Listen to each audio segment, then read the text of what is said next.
Imagine la scène. L'une des courses les plus longues, brutales et absurdes que le monde ait jamais vues était en train de se dérouler en Australie. Un ultramarathon de 875 km partant de Sydney jusqu'à Melbourne. On prévoyait que cela pourrait prendre plus d'une semaine à compléter en traversant des routes, la pluie, le vent, le froid, des camions qui passent à côté, des cailloux qui volent sur les tibias, des ampoules aux pieds, des chevilles enflées, tu vois le genre, non? Les meilleurs coureurs d'ultramarathon du monde étaient là. Des athlètes professionnels, entraînés, avec équipe d'assistance, compléments, alimentation planifiée, chaussures coûteuses, stratégie, kinésithérapeute, masseur, tout organisé.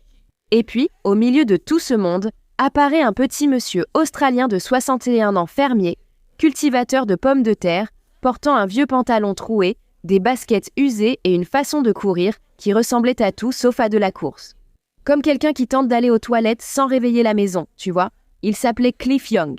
À son arrivée pour la course, beaucoup l'ont observé en pensant « Cet homme va mourir sur la route, ce n'est pas exagéré ». Certains craignaient vraiment qu'il meure en pleine course, car soyons honnêtes, Cliff ne ressemblait pas à un athlète. Il ressemblait à ce tonton qui vient au barbecue de famille, parle peu, porte le même chapeau depuis 40 ans et si tu lui demandes comment il va, il répond « Ah, ça va ». Sauf que 24 heures après le départ, alors que tout le monde essayait encore de comprendre pourquoi cet homme était là, une nouvelle inattendue est arrivée. Le vieux fermier non seulement continuait la course, mais il était en train de gagner. Et attends, parce que cette histoire devient encore meilleure. Parce que, avant de devenir une légende nationale, avant de devenir le symbole de l'Australien authentique, avant que toutes les femmes ne commencent à lui courir après comme s'il était le Brad Pitt en bottes, Cliff Young n'était qu'un homme simple, solitaire, qui avait passé une grande partie de sa vie à courir après des animaux. Et qu'à 61 ans, il a décidé de prouver quelque chose que beaucoup de gens oublient. Parfois, le monde regarde une personne et ne voit qu'un vieux fou. Mais cette personne se regarde et pense « Vous n'avez aucune idée de ce dont je suis capable ».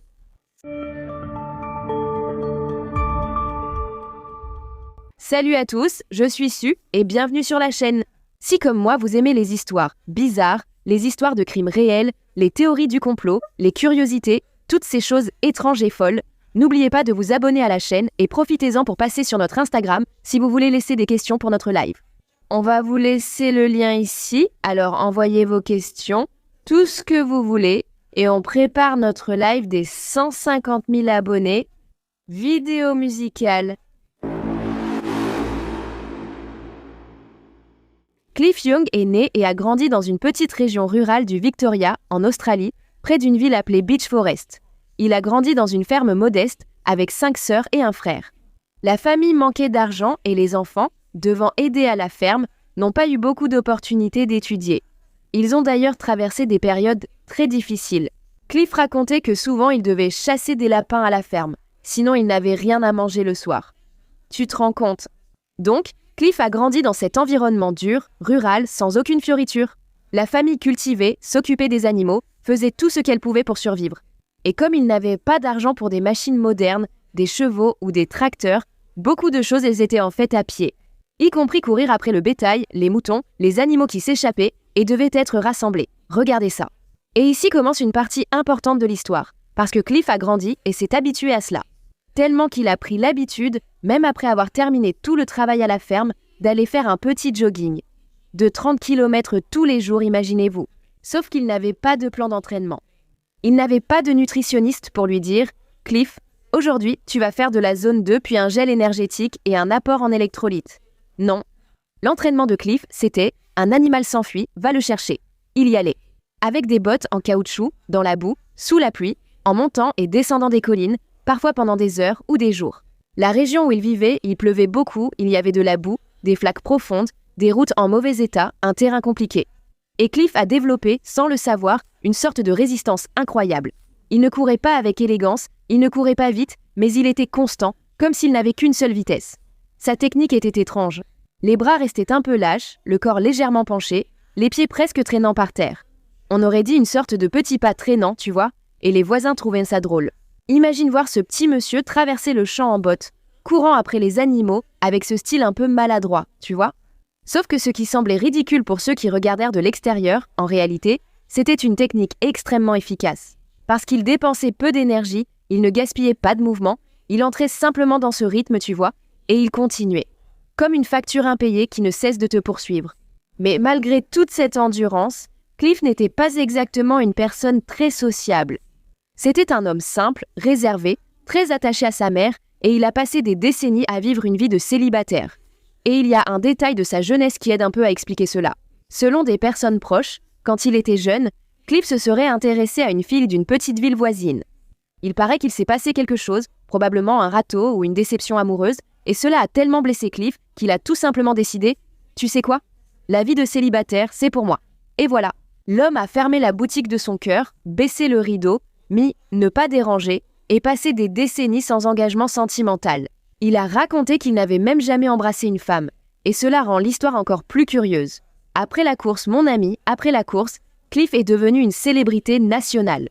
Il a reçu une pluie de lettres de fans, y compris de femmes. Mais du calme, on y vient. D'abord, parlons de la naissance de cette course folle. Parce que l'ultramarathon Sydney-Melbourne n'est pas né seulement comme une compétition sportive. Il est aussi né comme un beau coup de marketing. Au début des années 80, le réseau de centres commerciaux Westfield a eu une grande idée. Quelque chose de marquant. Quelque chose qui mettrait le nom Westfield dans les médias. Ce genre de réunion marketing où quelqu'un dit « Les gars, il nous faut une action percutante ». En général, quelqu'un propose un ballon, un tirage pour une voiture ou une campagne avec ticket de caisse. Mais là, l'idée l'était un peu plus extrême. Et si on organisait une course de Sydney à Melbourne ? Comme ça, tranquille, juste 875 km, rien de bien méchant. Une petite course décontractée entre les deux villes les plus importantes d'Australie. L'idée était de commencer dans un centre commercial Westfield à Sydney et de finir dans un autre centre commercial Westfield à Melbourne.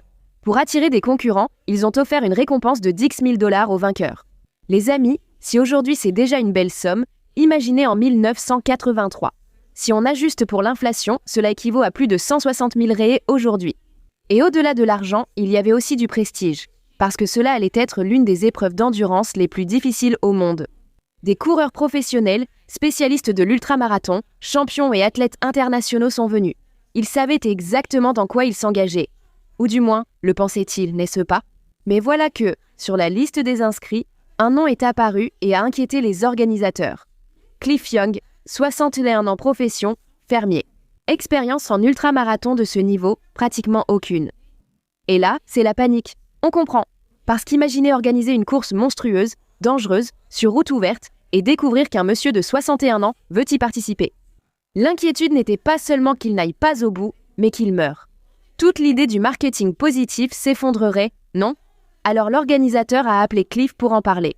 Ce n'était pas juste une discussion rapide au bureau autour d'un café. C'était lui qui avait eu l'idée du marathon, d'ailleurs il courait lui-même, et avait déjà fait quelques marathons classiques dans sa vie. Il a invité Cliff à courir avec lui. L'idée l'était sûrement de tester le vieux, peut-être de le persuader d'abandonner. On fait un petit jogging, il se fatigue, réalise que c'est impossible. Ensuite, tout le monde repart vivant et heureux, non ? Mais c'est là que les choses ont commencé à devenir drôles, tu vas voir. L'organisateur était bien plus jeune, il avait 27 ans, donc les deux sont partis courir. Ils ont couru pendant 2-3 heures, toujours en discutant et tout. À un moment, ils ont attaqué une côte et la conversation s'est arrêtée. L'organisateur a accéléré pour tester Cliff, voir si ce papy tenait le coup. Et il a tenu. En fait, Cliff est resté là, collé à son épaule. Le jeune gars en train de forcer la montée, et le monsieur de 61 ans à côté, comme s'il allait juste acheter du pain. Et là, l'organisateur a compris, Cliff Young n'était pas un vieux monsieur ordinaire. Quand Cliff est arrivé à Sydney pour le départ, il avait l'air complètement décalé. Les autres coureurs portèrent des vêtements techniques, des chaussures adaptées, avaient une alimentation planifiée, une équipe de soutien, des boissons spéciales, des compléments alimentaires, des stratégies de repos. Tout était très professionnel. Et Cliff est arrivé, il est arrivé avec un look qui donnait vraiment l'impression qu'il venait tout droit de la ferme, tu vois. Un vieux pantalon avec des trous qu'il avait lui-même fait pour s'aérer. Et oui, ça a fini par devenir une blague. Quand on lui a demandé à propos de son pantalon, il a simplement répondu que c'était la climatisation. Tu te rends compte ? Au pied, une paire de chaussures usées. Aucun équipement moderne. Son équipe de soutien était aussi très simple, composée de quelques membres de sa famille et d'amis qui le suivaient dans un van derrière Cliff. Au lieu d'un régime super scientifique, Cliff avait des choses basiques. De la nourriture simple, des légumes de la ferme, de l'eau et du thé. Avant le départ, le coureur professionnel Joe Record a plaisanté avec Cliff. Alors, Cliff, que feras-tu de la prime quand tu auras gagné ? Cliff, confus, a dit « La prime ? Quel argent ?» Il ignorait qu'il y avait 10 000 $ pour le vainqueur et a été impressionné en l'apprenant. Pour un fermier de pommes de terre, 10 000 $, c'était énorme. Joe trouva ça drôle. Selon lui, Cliff ne finirait probablement pas la course. Quelque chose dans l'enthousiasme de ce monsieur était captivant. Joe a donc proposé « Si l'un de nous gagne, on partage le prix ». Cliff a accepté. Ils ont scellé l'accord par une poignée de main. Tout était prêt. Le départ a été donné. Les athlètes professionnels, eux, sont partis en flèche. Et Cliff s'est retrouvé à la traîne presque immédiatement. Il n'avait pas la vitesse pour suivre ces jeunes-là. Il a tout de suite trouvé son rythme, cette petite foulée traînante, économique, étrange. Presque désagréable à regarder, non ? Les bras détendus, le corps relâché, sans ce beau mouvement de coureur d'élite, tu vois ? Pour ceux qui regardaient, on aurait dit qu'il ne courait même pas. On aurait dit qu'il allait juste tranquillement à la boulangerie, tu vois ? Sauf que la boulangerie était à 875 km de distance, hein ? Le premier jour, les professionnels ont pris de l'avance. Le groupe de tête est arrivé bien avant au point de repos que chaque équipe avait programmé. Ce que la science et les entraîneurs d'ultramarathon considérèrent comme idéal, c'était que l'athlète court pendant 18 heures, dorme pendant 6, puis recommence tout depuis le début. Tu imagines, mon Dieu, quelle horreur. Franchement, oh là là, jamais. Après tout, personne là-bas n'était une machine. Le corps humain a besoin de repos. Du moins, c'était la théorie. Sauf que Cliff n'avait pas vraiment compris ce manuel de l'ultramarathon. Dans sa tête, la course était simple. Ça commençait à Sydney, ça se terminait à Melbourne, et tu continues jusqu'à l'arrivée. Pourquoi s'arrêter ? C'est presque une logique de fermier. Si un mouton s'enfuit, tu ne dis pas « je vais dormir 6 heures et demain je continuerai à chercher ». Non, tu continues jusqu'à ce que ce soit réglé. En arrivant à un premier ravitaillement, Cliff a constaté que les autres coureurs s'arrêtaient pour dormir. Il s'est dit « si les professionnels font ça, je devrais peut-être aussi, non ?» Lui et ses amis ont décidé de dormir jusqu'à 5h30 avant de reprendre la course. Mais son ami, au lieu de régler l'alarme pour 5h30 du matin, l'a accidentellement mise à 2h30. L'alarme a sonné, Cliff s'est réveillé et il est parti courir dans le noir. Le temps passe, toujours pas de soleil. Cliff commence alors à trouver cela étrange. Bizarre, ça fait longtemps que je cours et ce lever du soleil n'arrive jamais. C'est alors qu'ils ont compris l'erreur. L'homme avait été réveillé des heures plus tôt que prévu. Mais là, il était déjà trop tard. Cliff avait déjà parcouru une belle distance. Avec ce temps de course supplémentaire, il a fini par rattraper et dépasser les personnes qui étaient en tête du peloton. Alors, il a pris une décision qui allait changer toute la course. Il a pratiquement abandonné l'idée de dormir. S'il arrivait à passer de longues périodes à courir après les animaux à la ferme, il pourrait continuer à courir ici aussi. Et c'est ainsi, à cause d'un réveil réglé à la mauvaise heure, que la course a été complètement bouleversée, tu vois. Pendant que les athlètes professionnels dormaient, Cliff Young continuait. Pendant que les autres reposèrent leurs jambes, il était déjà sur la route avec sa petite foulée traînante. Pendant que le peloton se reposait, le vieux fermier avançait.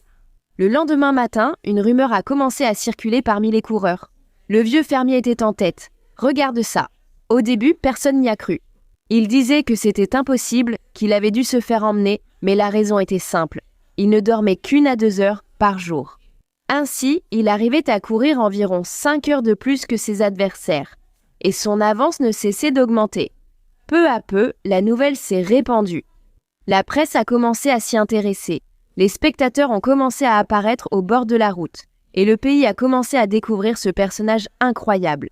Un monsieur de 61 ans, venant de la campagne, avec un pantalon plein de trous, courant d'une manière étrange, menant une course contre des athlètes d'élite. C'était le genre d'histoire que personne ne pouvait inventer sans que ça paraisse forcé. Et c'est peut-être pour ça qu'elle a autant marqué. Parce que Cliff était l'outsider parfait. Il n'avait aucune prétention, aucune arrogance, aucun marketing personnel. Il ne cherchait pas à prouver quoi que ce soit à personne. Il courait simplement. Quand on lui demandait s'il pensait arriver jusqu'au bout, il répondait avec cette simplicité désarmante. Ah oui, bien sûr. Comme si parcourir 875 km n'était qu'une tâche de plus dans la semaine. Cliff, mais tu penses vraiment que tu vas y arriver ? Et lui, ah, je pense. Tu es en tête d'un ultramarathon international.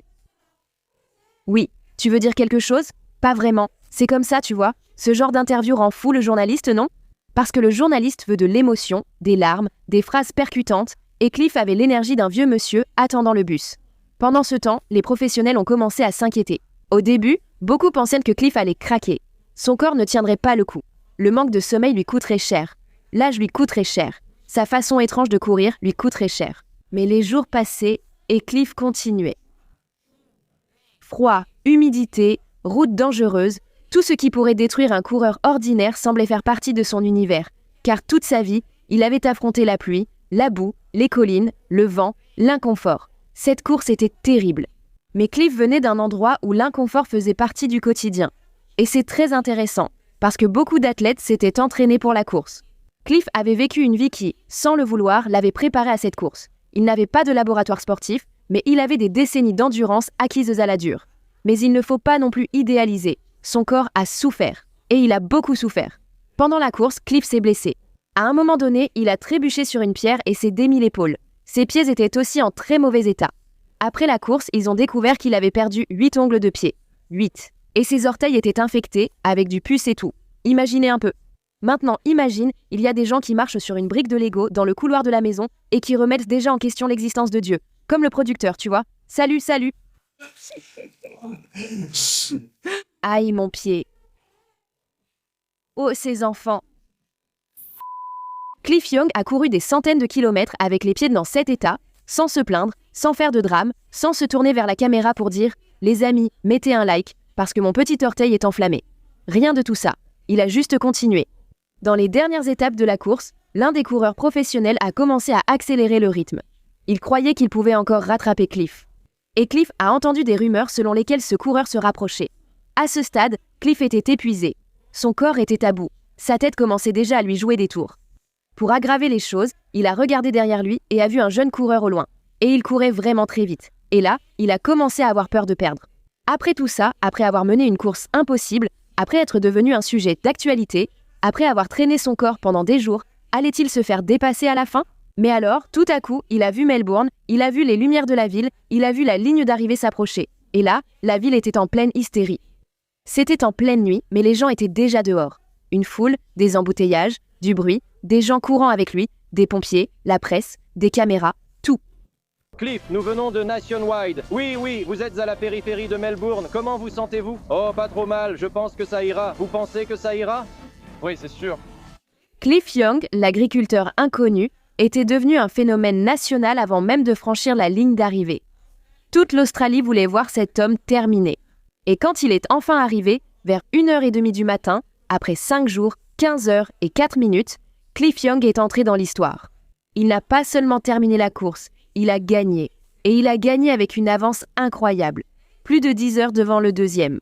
En fait, ce coureur qu'il a vu s'approcher de lui était littéralement une hallucination. Il était déjà tellement épuisé qu'il voyait des choses. Et ainsi, un homme de 61 ans, que beaucoup pensaient ne même pas devoir être autorisé à prendre le départ, a battu des coureurs professionnels du monde entier.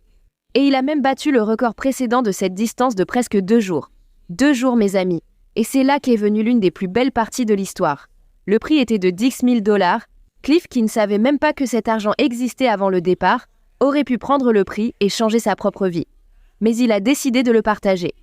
Cliff a commencé à distribuer une grande partie de l'argent entre les autres coureurs qui avaient terminé la course, parce que dans sa tête, ces personnes avaient aussi souffert, s'étaient aussi donné du mal et méritaient aussi quelque chose. Et il s'est même souvenu de l'accord qu'il avait passé avec Joe Record avant le départ. Cet accord, à moitié pour rire, pour se partager les gains si l'un des deux gagnait. Il a donné 3 000 $ à Joe et a réparti le reste entre les athlètes qui ont réussi à terminer le marathon. Le public admirait d'autant plus cet homme car il n'avait pas seulement gagné. C'était la façon dont il a gagné, sans arrogance, sans humilier personne, sans devenir une star arrogante. Il portait toujours le même chapeau et parlait de la même façon. Quand on lui a demandé ce que ça lui faisait d'être un héros populaire, il a essentiellement dit que ça n'avait pas beaucoup d'importance, que ça ne lui montait pas à la tête. Et voilà, c'était Cliff. Alors que beaucoup de gens, après 2 semaines de célébrité, exigent déjà une loge avec de l'eau importée et des serviettes pliées en forme de cygne, Cliff a conquis l'Australie. Il semblait toujours sortir de la campagne, ce qui a fait de lui le symbole de l'Australien authentique. Ce gars ordinaire, travailleur, résistant, humble, qui prenait des coups de la vie, mais qui n'abandonnait jamais. Les gens ont regardé Cliff et ont vu quelque chose qu'ils aimaient voir en eux-mêmes. Une personne ordinaire accomplissant quelque chose d'extraordinaire. Et du jour au lendemain, Cliff Young est devenu l'homme le plus célèbre d'Australie, mais la célébrité soudaine change tout. Et dans le cas de Cliff, cela a changé les choses de manière très inattendue. Il a été accueilli en fanfare, a reçu des hommages, a défilé dans des villes, a reçu des applaudissements, a assisté à des événements importants, a reçu les clés de la ville. Il a participé à une émission télévisée et est devenu une célébrité nationale. Quand il est revenu dans sa région, les gens ont organisé un défilé. Amis, voisins, curieux, tout le monde voulait voir Cliff. Cet homme qui était autrefois considéré comme un peu étrange, un peu excentrique, un fermier qui courait d'une manière bizarre, était maintenant une icône. Et puis, il s'est passé quelque chose que personne n'attendait. Les femmes ont commencé à se jeter sur lui.